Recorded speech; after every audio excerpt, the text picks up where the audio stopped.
कहीं देवराज इंद्र इसका उल्टा अर्थ न निकाल लें। देवराज की आपने भली चलाई। वे तब से इतना भयभीत रहते हैं कि मानो तब का आविष्कार ही उनका विरोध करने के लिए हुआ हो। या किसी ने आसन लगाया, आंखें मूंदी, वहां उनका सिंहासन डोलने लगा। महादेवी, आपके मुख से शब्द निकलने की देर थी। वो देखिए, उनका आसन डोले ना डोले, उनका निश्चय अवश्य डोलने लगा है।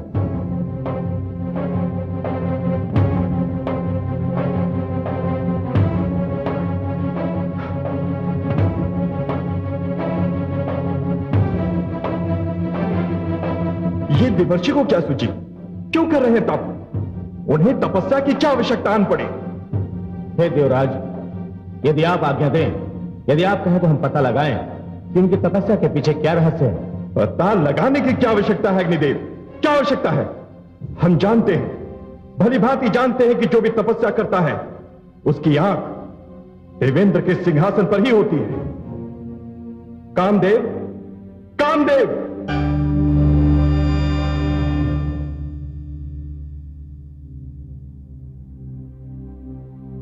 मैं उपस्थित हूं देवराज। चाहिए किसी भी ढंग से, स्मरण है किसी भी ढंग से, देवर्षि की तपस्या में विघ्न डाल दीजिए। हम नहीं चाहते कि बात इतनी बढ़ जाए कि नियंत्रण के ही बाहर हो जाए। देवर्षि का ध्यान बटा दीजिए, उन्हें तपस्या से रोक दीजिए। जाइए। जो आज्ञा देवराज। हमारी आज्ञा का विलंब पालन हो।